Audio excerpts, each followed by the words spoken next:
कि कई मतदाताओं की फोटो उनकी अनुमति के बिना मीडिया के समक्ष रखी गई, उनके ऊपर आरोप लगाए गए, उनका इस्तेमाल किया गया। क्या अपनी माताओं, बहुओं, बेटियों सहित किसी भी मतदाता की सीसीटीवी वीडियो चुनाव आयोग को साझा करनी चाहिए क्या? बहु बेटियों की वोट देते हुए सीसीटीवी फुटेज और वोटर्स की तस्वीर दिखाने को प्राइवेसी का उल्लंघन बताने वाले ये हैं भारत के मुख्य चुनाव आयुक्त ज्ञानेश कुमार। पक्ष विपक्ष ज्ञानेश के इन बयानों को कैसे देखते हैं ये बात आप जानते ही हैं, लेकिन एक तीसरी दुनिया भी है, सोशल मीडिया। ज्ञानेश के बयानों का यहाँ स्वागत हुआ, भर भर कर मीम बने, ज्ञानेश को ट्रोल भी किया गया। यहाँ तक ठीक था, लेकिन कुछ ट्रोल्स एकदम आगे बढ़कर ज्ञानेश के परिवार तक पहुंच गए। तंग आकर उनकी बेटी और गौतम बुद्ध नगर की नवनियुक्त कलेक्टर मेधा रूपम को अपनी एक्स प्रोफाइल ही उड़ानी पड़ी। वो बीते 28 जुलाई को ही नोएडा कलेक्टर बनी थी। एक बार ये मालूम चला कि ज्ञानेश की बेटी भी कलेक्टर है तो उनके परिवार के बाकी सदस्यों की भी जानकारी निकाली गई। दावा किया गया कि उनके परिवार में नौकरशाहों की लंबी फहरिस्त है। मीडिया रिपोर्ट्स के मुताबिक उनके परिवार में पिता सहित कुल 28 डॉक्टर्स हैं। भाई बहनोई, दोनों बेटे और दोनों दामाद प्रशासनिक अधिकारी हैं और बेहद अहम पदों पर तैनात रहे हैं। दोनों बेटे और दामाद एक ही बैच से हैं और एक ही काडर में पोस्टेड हैं। नमस्ते, मेरा नाम रिया है और आप खबरगांव देख रहे हैं। इस वीडियो में बात इसी प्रकरण की। मेधा ज्ञानेश कुमार की बड़ी बेटी है। 21 अक्टूबर 1990 को आगरा में जन्मी मेधा रूपम की शुरुआती पढ़ाई केरल में हुई। केरल इसलिए क्योंकि ज्ञानेश कुमार केरल काडर के आईएएस अफसर रहे। केरल में ही पढ़ाई के दौरान मेधा ने 10 मीटर एयर राइफल शूटिंग शुरू की। बस कुछ ही सालों बाद 2008 में मेधा शूटिंग में राष्ट्रीय स्तर तक पहुंच गई। उन्होंने केरल स्टेट शूटिंग चैंपियनशिप में 3 स्वर्ण पदक जीते और 10 मीटर एयर राइफल कैटेगरी में राज्य का रिकॉर्ड भी बनाया। लेकिन इस कीर्तिमान के बाद मेधा ने आगे स्पोर्ट्स में करियर बनाने के बजाय पिता के जैसे ही सिविल सेवा की राह जो थी उसे चुना। इकोनॉमिक्स से बीए करने के बाद मेधा ने यूपीएससी की परीक्षा देनी शुरू की। मीडिया रिपोर्ट्स के मुताबिक उन्हें पहले अटेम्प्ट में सफलता नहीं मिली, लेकिन 2013 में उन्होंने दोबारा से ट्राई किया। इस बार उन्हें 10वीं रैंक मिली। रैंक अच्छी थी तो मेधा को होम काडर भी मिल गया। उन्हें सबसे पहले बरेली में असिस्टेंट मजिस्ट्रेट की पोस्ट मिली। इसके बाद मेधा मेरठ, उन्नाव, लखनऊ, बाराबंकी, हापुड़ और कासगंज में joint magistrate, chief development officer, additional commissioner और डीएम एंड कलेक्टर जैसे पदों पर नियुक्त हुई। बीते 28 जुलाई को ही उन्हें नोएडा माने गौतम बुद्ध नगर में बतौर जिला मजिस्ट्रेट एंड कलेक्टर नियुक्त किया गया है। उनकी ये पोस्टिंग भी एक कीर्तिमान बनी। मेधा गौतम बुद्ध नगर जिले की पहली महिला डीएम बनी। हालांकि इससे पहले भी साल 2023 में उनकी पोस्टिंग गौतम बुद्ध नगर जिले में हुई थी, लेकिन तब वो ग्रेटर नोएडा के एडिशनल चीफ एग्जीक्यूटिव ऑफिसर के पद पर थी। मेधा के गौतम बुद्ध नगर के डीएम बनने की खबर ने खूब सुर्खियां भी बटोरी थी। ऐसा क्यों हुआ? दरअसल नोएडा का प्रशासनिक ढांचा यूपी के बाकी जिलों से थोड़ा अलग है। इसे सिर्फ एक जिला नहीं बल्कि एक ब्रांड कहा जाता है।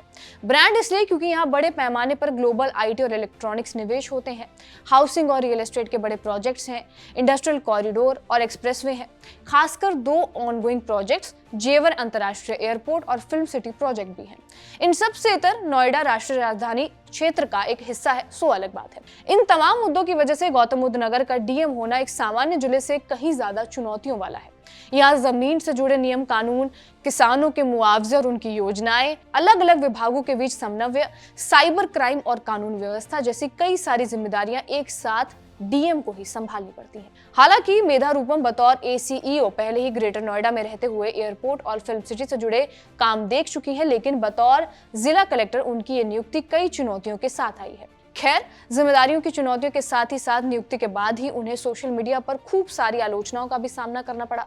उनकी नियुक्ति की खबर को मीडिया रिपोर्ट्स में उनके पिता के नाम और पद के साथ लिखा गया। ये चर्चा देखते ही देखते सवाल खड़े करने लगी। मेधा रूपम की चर्चा तब और तेज हो गई जब उनके पिता बिहार में चल रहे एसआईआर और राहुल गांधी के वोट चोरी के आरोपों पर बयान देने लगे। दरअसल बीते दिनों विपक्षी दलों ने मुख्य चुनाव आयुक्त और भाजपा पर वोट चोरी और पक्षपात के आरोप लगाए। कई मीडिया रिपोर्ट्स में यहां तक आ गया कि ऐसी खबरें भी आ रही हैं कि विपक्ष चुनाव आयुक्त ज्ञानेश कुमार के खिलाफ संसद में महाभियोग भी ला सकता है। ज्ञानेश कुमार की आलोचना का मामला तब और ज्यादा गरमाया जब ईसीआई ने आधार कार्ड और वोटर आईडी कार्ड जैसे दस्तावेजों को एसआईआर की प्रक्रिया से बाहर रखने की घोषणा की। मामला सुप्रीम कोर्ट में पहुंचा। इसी दौरान चुनाव आयोग ने बिहार की वोटर लिस्ट का पहला ड्राफ्ट रोल जारी कर दिया। पता चला कि 65 लाख वोटर्स के नाम अलग अलग कारणों से बाहर कर दिए गए हैं। इस मामले को लेकर बिहार में विपक्ष की ओर से कई यात्राएं निकाली गई। इसके अलावा राहुल गांधी ने ईसीआई पर बाकी राज्यों की वोटर लिस्ट में भी गड़बड़ी के आरोप लगाए हैं। इसी बीच ज्ञानेश कुमार का वोटिंग के दौरान सीसीटीवी फुटेज शेयर करने को लेकर भी बयान आया। ज्ञानेश कुमार ने प्रेस कॉन्फ्रेंस में सवाल उठाया कि क्या चुनाव आयोग को किसी भी मतदाता, चाहे वो माँ हो, बहू हो, बेटी हो, उनके सीसीटीवी वीडियो साझा करने चाहिए। ये बयान विपक्ष के उन आरोपों का जवाब था जिसमें मतदाता सूची में अनियमितताओं के सबूत के रूप में कुछ मतदाताओं की तस्वीर बिना अनुमति के मीडिया में दिखाई गई थी। विपक्ष विशेष रूप से इंडिया गठबंधन के दलों जैसे कि कांग्रेस और राष्ट्रीय जनता दल ने ज्ञानेश कुमार के बयान को मूल मुद्दे से ध्यान भटकाने की रणनीति के रूप में देखा। उनका तर्क ये था कि असल मुद्दा मतदाता सूची की पारदर्शिता और एसआईआर प्रक्रिया में कथित अनियमितताएं हैं, ना कि सीसीटीवी फुटेज की गोपनीयता। बहरहाल वाद विवाद के बीच ज्ञानेश कुमार के सीसीटीवी वाले बयान को लेकर खूब आलोचना हुई, उस पर मीम्स तक बनने लगे और इसी बीच सोशल मीडिया की वोक जनता स्क्रूटनी करते करते उनके परिवार तक चली गई। सोशल मीडिया पर ऐसे बतेरे पोस्ट पड़े हैं जिनमें उनके परिवार की चर्चा हो रही है। मसलन एक यूजर ने इनके परिवार में मौजूद नौकरशाहों की फहरिस्त देते हुए दावा किया कि सामान्य परिस्थितियों में पति पत्नी को एक ही काडर या एक ही राज्य में पोस्टिंग नहीं दी जाती। आईएएस सिस्टम में यह लगभग असंभव माना जाता है, लेकिन ज्ञानेश कुमार के परिवार में यह अपवाद 2 बार हुआ है। इसके साथ ही एक यूजर ने यह भी आरोप लगाया कि हाल ही में ज्ञानेश कुमार को लग्जरी मेबैक चश्मा पहने देखा गया, जिसकी कीमत 2.33 लाख बताई जा रही है। यूजर ने लिखा कि इस तरह की प्रीमियम पोस्टिंग और दिखावटी विलासिता साफ सवाल खड़े करती है। चुनाव आयुक्त का परिवार ऐसे बड़े और ताकतवर पदों को बेहद कम समय में हासिल कर चुका है, वो भी उन सर्विस रूल्स को दरकिनार करके जिन्हें आम अफसर तोड़ भी नहीं सकते। और ये सब एक ऐसी सरकार में हो रहा है जो खुद को सिस्टम को साफ करने वाली बताती है। सोशल मीडिया ऐसे दावों और आरोपों से भरी पड़ी है जिनमें ज्ञानेश कुमार के साथ ही साथ उनके परिवार का नाम लिया जा रहा है। बहरहाल ज्ञानेश कुमार पर ये सब आरोप क्यों लग रहे हैं, उसे समझने के लिए आपको उनके बारे में भी जानना होगा।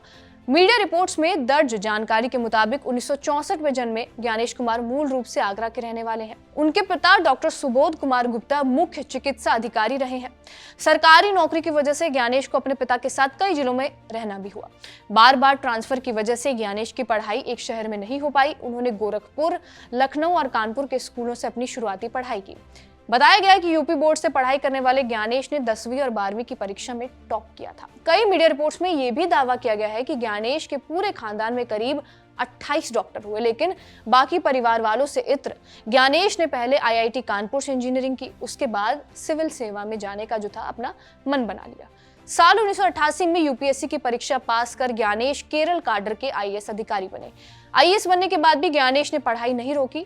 टाइम्स ऑफ इंडिया में छपी लक्ष्मीमा सरीन की रिपोर्ट बताती है कि 1988 में आईएएस में शामिल होने के बाद ज्ञानेश को यह जल्दी समझ आ गया कि प्रशासन सिर्फ नियमों और फाइलों का काम नहीं है, बल्कि इसमें लोगों और संसाधनों की समझ भी जरूरी है।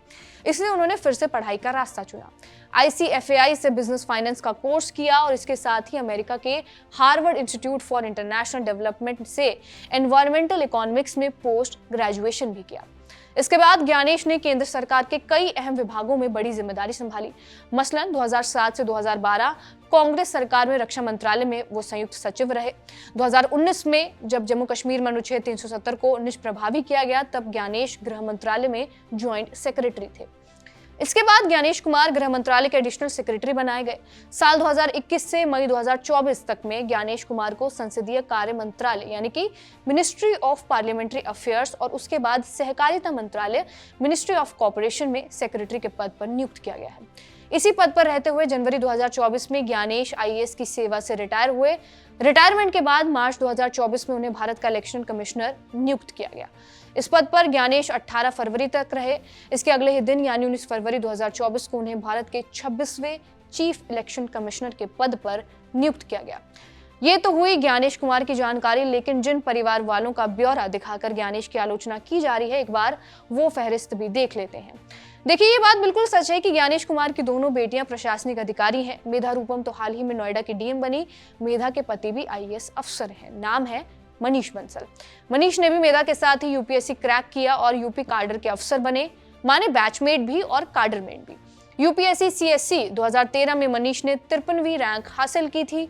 मीडिया रिपोर्ट्स में लिखा गया कि लवासना में ट्रेनिंग के दौरान दोनों की मुलाकात हुई और फिर दोनों ने शादी कर ली। फिलहाल मनीष सहारनपुर के जिला मजिस्ट्रेट हैं। वहीं ज्ञानेश कुमार की छोटी बेटी अभिश्री भी 2017 बैच की IRS ऑफिसर है। यूपीएससी CSE 2017 में उनकी रैंक 297 आई। उसके बाद अभिश्री इनकम टैक्स सर्विस में सेलेक्ट हुई। वर्तमान में अभिश्री इनकम टैक्स विभाग में असिस्टेंट कमिश्नर के पद पर तैनात है। मेधा के जैसे ही अभिश्री ने भी अपने बैचमेट अक्षय लबरू से शादी की। अक्षय ने भी यूपीएससी CSE 2017 में 107वीं रैंक हासिल की और त्रिपुरा काडर के IAS अफसर बने।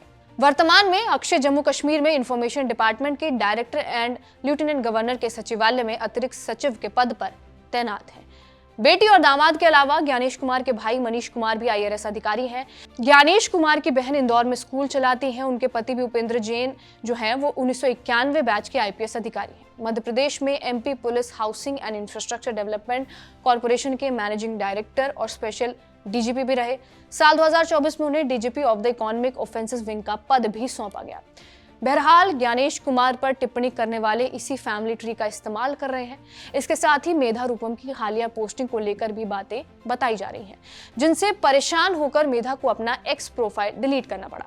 मेधा रूपम पर हो रही टिप्पणियों को देखते हुए IAS एसोसिएशन के ऑफिशियल एक्स प्रोफाइल पर एक पोस्ट डाली गई। पोस्ट में IAS एसोसिएशन ने चिंता जताई है कि मुख्य चुनाव आयुक्त के परिवार के सदस्यों को, जो खुद भी प्रतिष्ठित सिविल सेवक हैं, उन पर अनुचित आलोचना की जा रही है। एसोसिएशन ने कहा है कि हम ऐसे निजी हमलों की कड़ी निंदा करते हैं जिनका उनके आधिकारिक कर्तव्यों से कोई संबंध नहीं है। हम लोक सेवा में गरिमा और ईमानदारी बनाए रखने के पक्षधर हैं। इस पूरे मुद्दे को लेकर सोशल मीडिया यूजर दो धड़े में बटे हुए हैं। एक धड़ा है जो मेधा का नोएडा का DM बनना दोनों बेटी और दामाद को सेम कैडर मिलने को संयोग बता रहा है, उनके टैलेंट के दम पर मिली पोस्टिंग बता रहा है। कोई जनता से अपील कर रहा है कि ज्ञानेश कुमार के बयान और उनकी कार्रवाइयों की आलोचना उन तक ही होनी चाहिए, उनके परिवार को इसमें शामिल नहीं करना चाहिए। तो वहीं दूसरा धड़ा इसे ज्ञानेश कुमार के पद और सरकार से उनकी नजदीकी का प्रयोग बता रहा है। बहरहाल आप इस मुद्दे पर क्या सोचते हैं हमें कमेंट बॉक्स में जरूर बताएं। इस वीडियो में बस इतना ही। मेरा नाम है रिया, कैमरे के पीछे सर्वेश और आयान। आप देख रहे हैं खबर गांव। धन्यवाद।